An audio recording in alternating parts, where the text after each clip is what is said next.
অলি তার বন্ধু সানায়ের বাড়ি থেকে বের হয়ে আসে। তখন তার দুই বন্ধু অলিকে বলে, চলো অলি, তোমাকে আমরা ড্রাইভ করে দেব। তখন অলি বলে, না লাগবে না। অন্যদিকে দীপা আর জয়ী অলিকে স্বপ্নে দেখে বলছে যে, মা আমাকে বাঁচাও, জয়ী আমাকে বাঁচাও।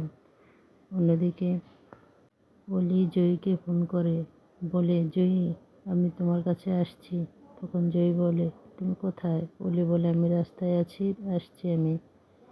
বলে, আমি অলির বাবাকে জানাই। জয়ী বলে, না মা, অলি বারণ করেছে।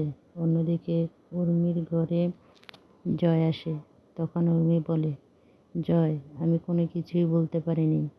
অন্যদিকে দীপা আর জয়ী টেনশন করছে অলির জন্য। অলির বন্ধুরা অলির সাথে দুর্ব্যবহার করে অন্য রাস্তায় নিয়ে যাওয়ার চেষ্টা করে। তখন অলি গাড়ি থেকে ঝাঁপ দেয়। জয়ী অলিকে ফোন করে কিন্তু ফোন বন্ধ পায়। দীপা বলে, আমি অলির বাবাকে জানাই। তখন সূর্যকে ফোন করে দীপা। চারু রিসিভ করে।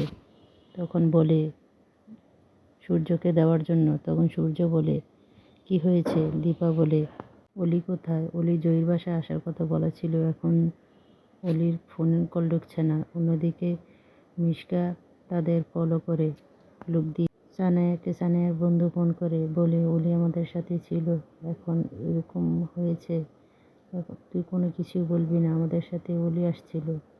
তখন সূর্য সানায়ার বাড়ি যায়, বলে, সানায়া অলি কোথায়? সানায়া বলে, ও তো চলে গেছে অনেক আগে। তখন দীপা আর জয়ের সাথে সূর্যর দেখা হয়ে যায়।